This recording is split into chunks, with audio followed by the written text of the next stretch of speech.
Nobody's seen anything like this. It's different than 2008 and 2009 because it was so immediate versus that was a little more gradual. One guy told me he had actually doubled his business. Another guy was up 50%. Another guy I spoke to told me that if he didn't have recurring revenue, he'd be out of business. For a lot of these guys, retail isn't necessarily a big part of the business. What other challenges then were they facing as, integrators? I think the biggest challenges that they face were on the sales and marketing side. They're not online-based businesses. They're selling in the home, they're selling in their showroom, and their websites were just not up to snuff.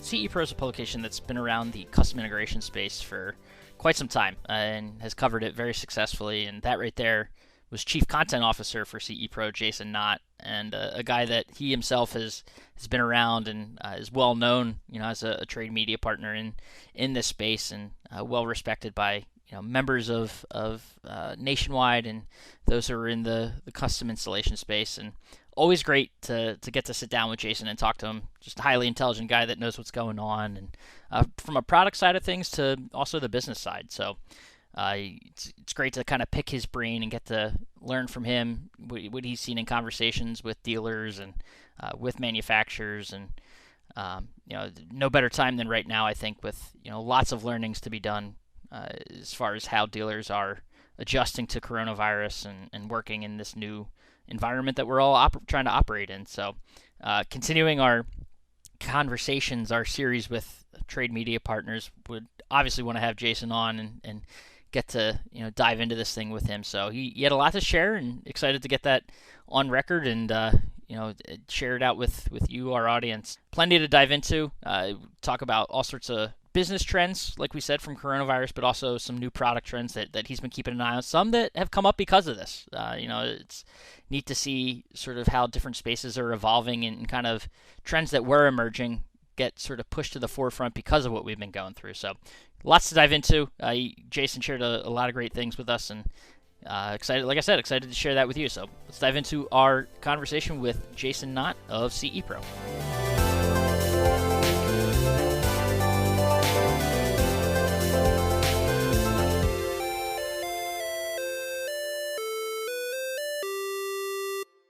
All right, we're back on the Independent Thinking podcast, and right now, continuing our series of podcasts with trade media partners, and excited to have on Mr. Jason Knott of CE Pro, Chief Content Officer over there at CE Pro. Jason, appreciate you taking time and Skyping in, videoing in here, and chatting. No, thanks for having me, Rob. I'm excited. So, Jason, I know you've got some great rapport with our custom installation guys and members here at Nationwide. But for audience members that don't know you, listeners, explain a little bit about yourself and about CE Pro and who you guys are. Yeah, thanks. So CE Pro has been around for 27 years. And we like to say we were around before the custom installation industry actually even existed, because we coalesced all of these disparate groups of security guys and automation guys and AV guys and electricians and builders. Anybody who is doing smart home automation, we kind of created this group around CE Pro. And myself, I've been the editor of CE Pro since 2000. Before that, starting in 1990, I was the editor of a security publication, Security Sales and Integration, which is one of our sister publications. So for a lot of these low voltage guys, I've been talking to them for 30 years. Wow, that's awesome. I mean, you build a lot of relationships that way for sure, and obviously gives you the chance to learn a lot about the business and the way these guys operate on a day-to-day basis, I can imagine.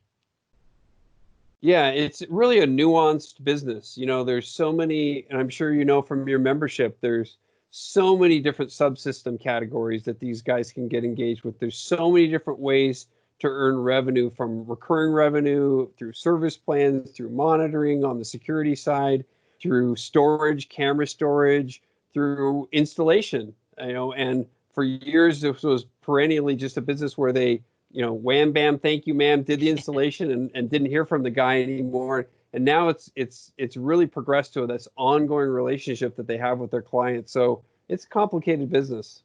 For sure. And a lot of evolution taking place that I know we'll get into. But one other thing I wanted to ask, about CE Pro and you guys, for those that might not know, maybe this goes back to my, a credit to my trade publication history, but the relationship with Emerald Expositions, explain that a little bit for those and kind of what that's done for you guys, at CE Pro as, over these last couple of years.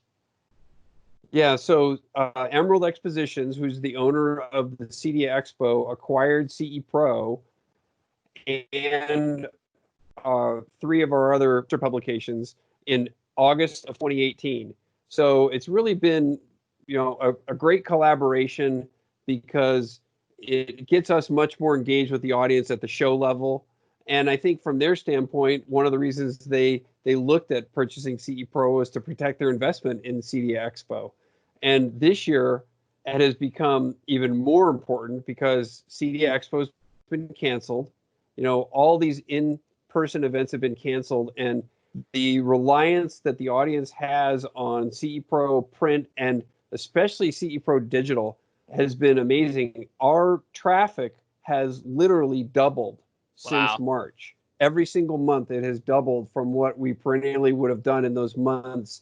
So the reliance that the market has on getting the information through CE Pro has never been more important.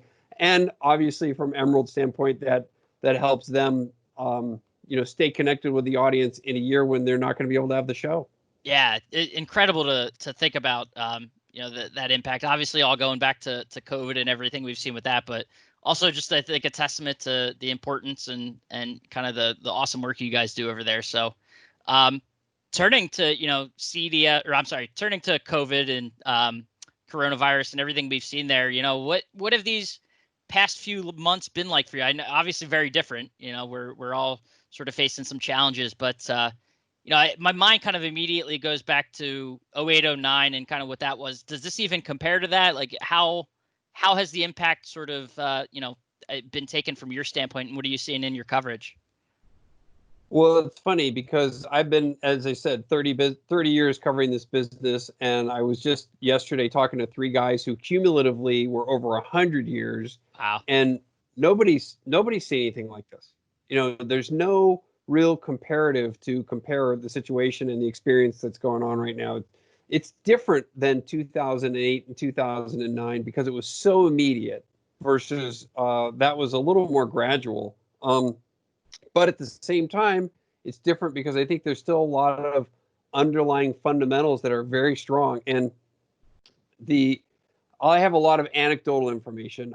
We haven't done our actual, industry surveys yet, but almost everybody I've talked to, it's very regionally based. So some regions where they were immediately hit with the virus had horrendous Marches and Aprils, where other regions where they were slow, the things weren't so bad, they were actually doing fine. And now it seems the script has flipped a little bit, and you're seeing guys where they started out slow are now coming on strong. And in fact, in the last 2 weeks, I've talked to about a dozen integrators, and one guy on May 27th told me he had actually doubled his business from last year.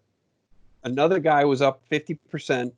Another guy I spoke to told me that if he didn't have recurring revenue, he'd be out of business. Wow. So it's really been a mixed bag of where everything stands. And, talking to distributors too in the space, same thing. There was that immediate last 2 weeks of March, early April, when everything just stopped. But interestingly, they saw a spurt in business on the commercial side right at the outset because all the offices were empty. Right. So all the restaurants were empty. And I think those restaurants and businesses at that time thought it was going to be a very short temporary thing. So they said, hey, come on in and upgrade our audio and video right now. We don't have any patrons in the restaurant or nobody in the office now. And then the residential business had stopped because nobody wanted anybody in their home. Now I talk to those same distributors. It's just the opposite. The residential business is going very strong. People have been stuck in their homes for 90 days, realizing they have crummy audio, crummy video, crummy home networks. And the genie's out of the bottle, so to speak, from the home working from home standpoint, and people realize this may not be a temporary thing. This is going to be an ongoing need in my home. So the investment in the home is going up, where at the same time the commercial entities are like, you know what, we don't know if we're going to come back to business. We don't know if we're going to have people back in the office, and the commercial business is slowing. So it's really a weird situation. That's really interesting. I mean, it kind of, you think about how the whole thing is played out, and some of those things make sense. Like, you get the opportunity as a restaurant owner or a business or even an office space where, your customers or your employees aren't there. You take that chance, but now all of a sudden, did you drop that revenue too soon?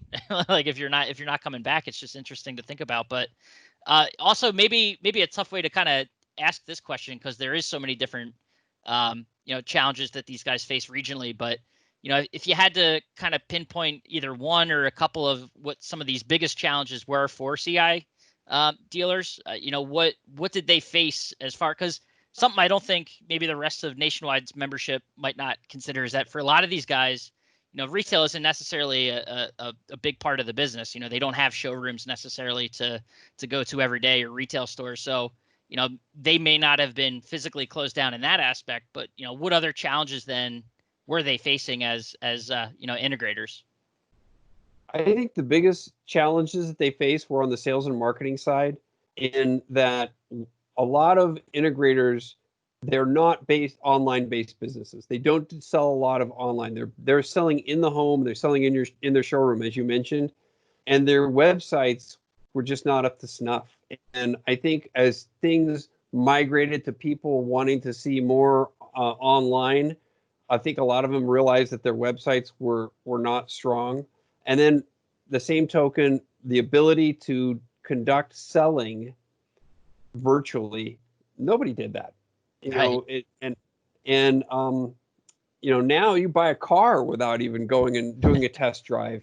So I've heard from a lot of integrators that they're selling things virtually. The biggest drawback they're still having a challenge with is the comparative on the TVs. A lot of people want to see in person the side-by-side look at the TVs, and that's difficult to do. No matter how well you do it online, it's not the same as seeing it in person. So I think a lot of those sales challenges were what they really faced. That was the initial thing. And I think a lot of them still haven't figured out how to sell virtually. One other thing I'll mention is the spurt in business is really happening in the upgrades. What we're hearing from a lot of integrators is the new projects are pretty much on hold. So a lot of the business, if not all the business happening right now, is upgrade business from clients that they had already that wanted to upgrade their network, wanted to upgrade their audio, wanted to upgrade their video. But in terms of launching into some new six-figure projects, those are few and far between right now. Gotcha. So that kind of lends to what was going to be my next question, and that's about the construction side of things. Like some of these guys, these projects are so they get involved in the process early on, and they're part of these projects that are new builds. Whether it's in a home or building out an extension on a home. Did a lot of that. So construction then, I guess, based on what you're saying, has sort of stopped for these guys. Could that be considered another major challenge for them? Yeah, it's funny because a lot of the dealers I talk to in the West, where you see large housing tracts and those sorts of things, building is still taking place. So I don't know that construction is necessarily stopped, but I think that maybe homeowners aren't, even if it's a new home buyer who's doing that new home build, he's not right now looking at that big investment because they probably have a lot of money in the stock market, and that's been, a roller coaster over the last 90 days. So, again, I just have the anecdotal evidence from guys who told me their big projects have stopped and they're really focused on upgrades right now across the board. Interesting. So any, anecdotal, this kind of plays right into that. Have you heard any cool stories about, an integrator doing something that's very outside the box for this industry to kind of not take advantage, that sounds wrong, but, kind of use their skill set in a way that maybe they wouldn't have thought about because of this coronavirus situation? It's funny. I just wrote something up on the website yesterday. It was an interesting story on an integrator in Dayton, Ohio, audio, etc. And he has a trailer that it has six motion. It's a 6-seat, basically mobile home theater, and it has a big screen in it and 6 seats that are motion seat, D-box motion seats.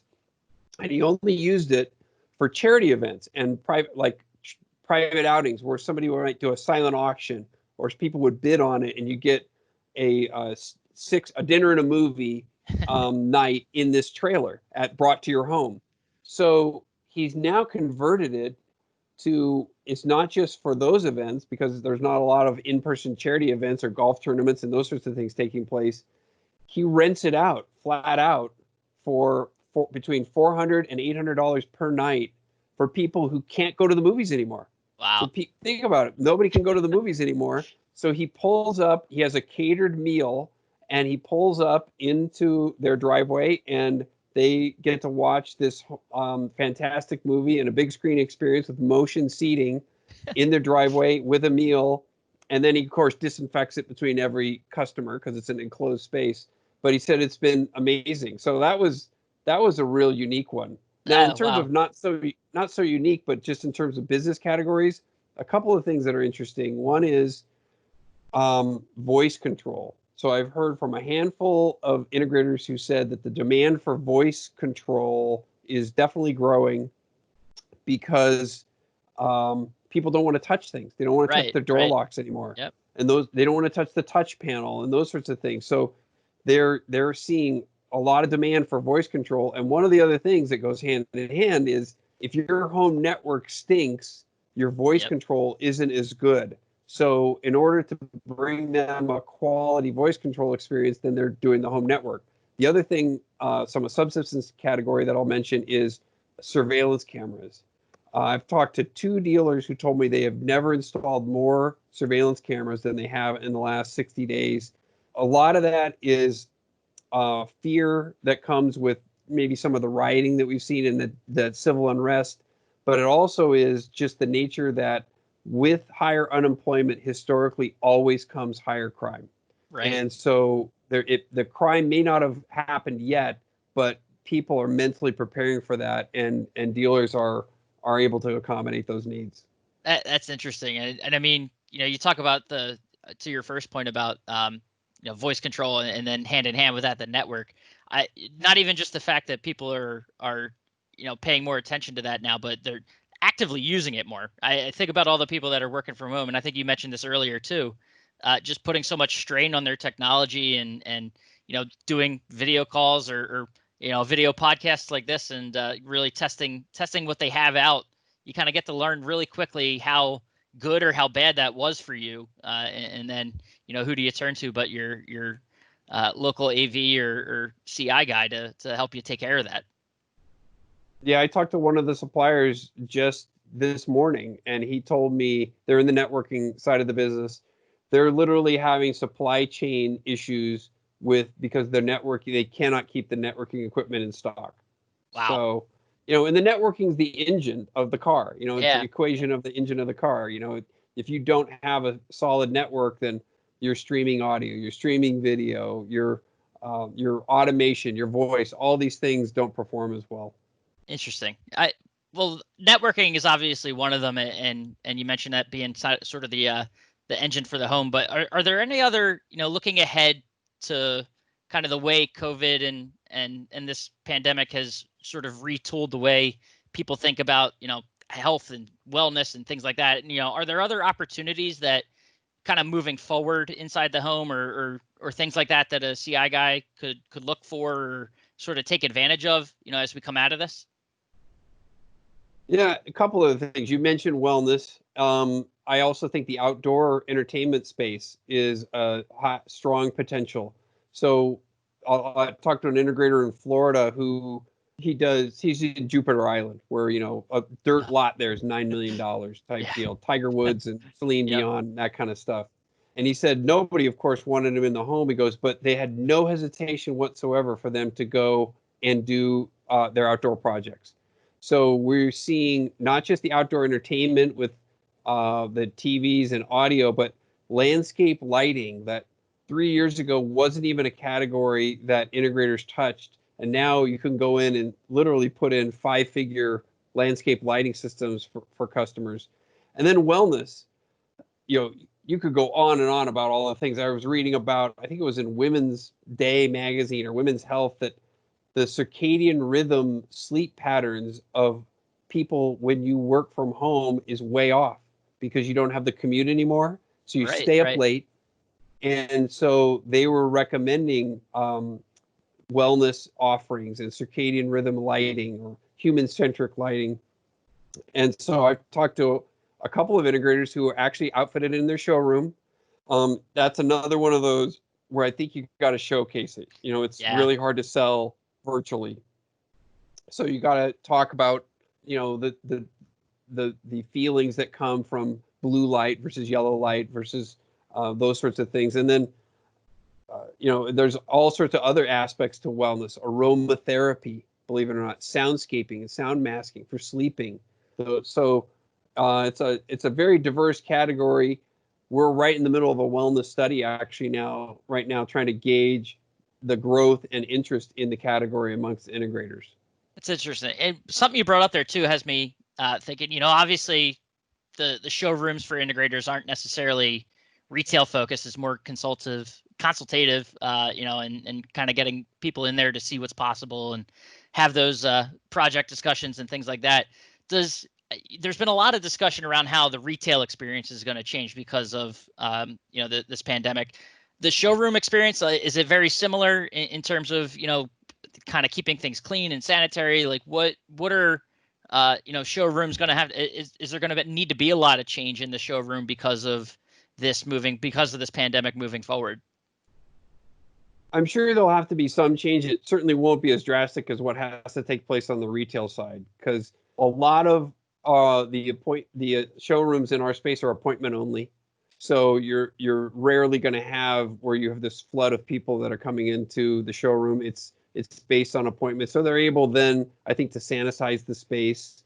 It might be interesting that there could be people who, as we were talking about the TV comparatives, who really want to buy a TV, but are maybe afraid to go into a retail environment. It actually could spur people to go more into the private showroom environment to see the comparatives there. So that the verdict's still out. I'd be totally guessing on what they might do, but I think a lot of the same, WHO and CDC guidelines that they're having to take, clearly they're all having to do all of that mitigation for going into the home. All the N95 masks, the booties, the gloves, taking temperatures of their technicians every single day. Even more so, a lot of integrators have to take the temperature. They're gauging, not take the have to take the temperature, but gauging the health of the client before they go into the home, because they don't want to infect their technicians. So it's a two-way street from that standpoint. So a lot of them had to put that sort of mitigation in place. There was even one of the legal guys in the space who serves the industry was saying he felt that integrators should have a sign-off form for their clients and their technicians. Now he said it's really not worth doing, because when it first started out, you might have been able to trace how you got got the disease or got the virus. Now it's almost inconceivable that you could trace that. And so it's not really, he doesn't really recommend it now, but at the outset, he was recommending that every client and every technician sign some sort of a waiver form. Wow. I mean, it's the way you're describing it, obviously it kind of feels more like, I think, as far as nationwide members are concerned, it feels like the, either furniture or appliance guys, obviously, CI guys for sure, but the way they handle delivery and installation of an appliance or delivering furniture, building it, that kind of thing. But the showroom aspect of it, not to say it was made for, handling a situation like this, but we've seen retailers where they've added appointment retailing to their business model to kind of keep the flow of traffic at a minimum in their stores. So CI was almost kind of insulated from that in a sense, because they were already doing those sorts of things, which is actually kind of cool to hear. Yeah, and if you look big picture, this is going to benefit the custom installation smart home market. All of this people, this huge amount of population stuck in their homes for 90 days is only going to breed recognition of what they need to improve in their home. So I think we will see a softness because those big projects I mentioned that have not being specified are not being, designed right now. So I think once we get through this upgrade surge, you might see some softness, early in the fall or later in the summer once integrators kind of feed through those upgrades. But the long-term prospects from this are very beneficial for this industry. Yeah. Whereas flip side, if you were a commercial real estate guy, you'd be, not happy right now. Right. No, completely understandable and imaginable. It's the same. I mean, you think about just flipping to a different product category, but our furniture and mattress guys, where sitting on a couch that you maybe only sit on an hour a night after getting home from the office. Now you're putting long days of work in on that couch, and the springs are starting to poke up into you. You feel it. so the same goes for the technology in the home, where you're using these networks to try to log into the office remotely, or have these constant video calls. So it only makes sense. So it'll be interesting to see how that plays itself out moving forward. It's funny you should say that, Rob, because we are getting a new couch and my daughter's getting a new bed. Swear to God. See, what can I say? And I mean, we're doing the same. Getting our little one a new bed. The mattress maybe has something to do with outgrowing it during this time, but no, I mean, it's crazy. You start putting in all this time on those things, and the need kind of rears its ugly head. But no. Yeah, and I think, again, think about long term. We are all going to be spending more time in our homes. The theater business, I mentioned commercial real estate, restaurants, home and movie theaters. Those are going to be, it's going to be a while before a lot of people feel comfortable going back to those. So, I think for the next year, people are going to be looking to upgrade. We've been watching movies at home almost every night as a family. We rarely did that before. Yeah, that's awesome. I mean, it's good for those who travel a lot. I don't know the familial relations and how those are handling through this. No upgrading there, but it's cool to be able to spend that time and really get use out of these things that otherwise sat there for your 8 hours a day while you're at the office, and but outside of changing a little bit, obviously a lot of the conversation's been around COVID and what we've been following there, and what that's done to the space. Are there any other big trends that you've been keeping an eye on, that looking ahead to the second half, that maybe if you had an integrator in front of you and you wanted to tell them it's something they should keep their eye on, or that they could take advantage of, what would you point to as some of those growing trends? Well, we've already hit on a couple of them. I would definitely say the wellness space. It's coming into its own is the best way I can describe it. And my God, Oprah is doing a wellness tour. So if Oprah is doing a wellness, then it's deep into households. So I think there's an opportunity there for integrators to put themselves forth as a wellness solutions provider for their customer. And that, whether that be, as I mentioned, soundscaping, or even aromatherapy, or we see it even with sleep therapy and sleep. The bedding is a vital part of wellness. So we're seeing things like electronic skylights that are very expensive, but they mimic natural light in the ceiling of a home. Obviously, the circadian rhythm programming in lighting, but I think that was a hot category before this happened, a growing category. Now I think its growth is going to be even faster. And then I think it's an interesting thing. The dedicated theater might see a little bit of a comeback. The dedicated room has been going away in favor of the great room, with a couches and those sorts of things and a big TV.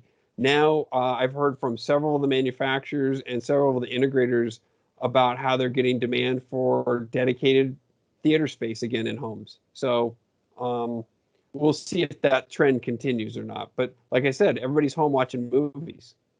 Right. And they want to upgrade that experience. And I mean, there's been a lot done around that in terms of improving these displays and panels that we look at, but nothing, if you've had that sort of experience, which I know I've seen at a CEDIA or a CES, or, we've done it at Primetime as well. But, it's tough to compare when you get in front of one of those, like 140 some inch screens with, 4K projectors. And we know what's coming down the road too with, we already see a lot of 8K stuff getting out there, but it's unmatched, when you get that kind of surround sound system. And but to your point, you need the space to house that kind of thing, that kind of system, and really get the most out of it. Yeah, I think the tough part for integrators right now is it's a tough time to be taking chances and risks and exploring in diverse markets. And so a lot of them are really going back to their core competencies, which were AV and automation. And so when we talk about wellness, we talk about surveillance, talk about, outdoor, we talk about voice. These are peripheral things that integrators do. And it's hard in this kind of environment to really push into a diverse market when you really kind of go back to your core. So I think that's the balance that integrators are going to have to find on their own, is how much do they devote to their core competency and how much do they devote pushing themselves into some of these markets that we know are going to grow. Home, the living at home, living in place market, which we used to call aging in place or home health. That's there's a huge population of people, which my brother and I had this conversation several years ago. We went and visited assisted living places for my mom. And we both talked to each other, a couple months ago, said, thank God we didn't do that, because look at how rampant the virus was in the nursing home environment. Right. And so I think you're going to see a tremendous number of people who do not want to put their loved ones in nursing care or assisted living facilities. And that means they're going to need technology in the home to take care of that person. So that's another peripheral one. That market is going to explode. There's no question. But how much resource do you devote to that right now? It's a tough one. Right. No, that's an interesting point. And I mean, I know that this would be more of a gut feeling type of question, but kind of interested in your thoughts. What's the way, how do you find that balance as an integrator? Is it just based in your market? Like, how do you know when's right to kind of push those peripheral buttons and maybe back away a little bit from the traditional home theaters and speaker systems and that sort of thing to kind of, strike that right balance for you? Yeah. And it's an interesting question because a lot of it is based on the talent that you have. And this is something that I'm sure all the Nationwide members know. Now is a great time to be acquiring top talent. There are a lot of really strong technicians, salespeople, project managers, whatever positions that might be, who are probably with companies that maybe weren't so efficient and they're bouncing on the edge, and they're still very, very strong people. So these sorts of times are the times that you bring in a person of top talent for your team, and maybe that person becomes your champion for one of these things. Because the custom integration business, they're small companies. Our median size is 7 employees. What they're doing just over $1 million in business. It's a cottage industry, very small companies. So a lot of times you need somebody on the team to be able to drive that, and maybe it's when you acquire that top talent at this time. Yeah, it's a great point. And, I feel like we could have entire conversations and podcasts around, recruitment and talent acquisition and that sort of thing. But no, I mean, a lot of great stuff. And I feel like we just kind of touched the surface on it. So we could almost have our own series of podcasts, Mr. Jason Knott. But I feel like I took up enough of your time. I unless there's, what do you want to dive into? Is there anything else, or could we, go on for hours like this. I think we could go on for hours, but you and I both got to get back to work. But no, thanks for having me, Robin. And I'd love to participate whenever you want. Let me know. It's awesome. Again, appreciate it. And, certainly for those out there who weren't aware, hopefully, they get on the CE Pro train and see what you guys are doing, because it's great stuff. And we enjoy having you at shows, and hopefully, in person again here soon. So fingers crossed, and, stay safe and stay healthy out there. Yeah, you too, Rob. Thank you.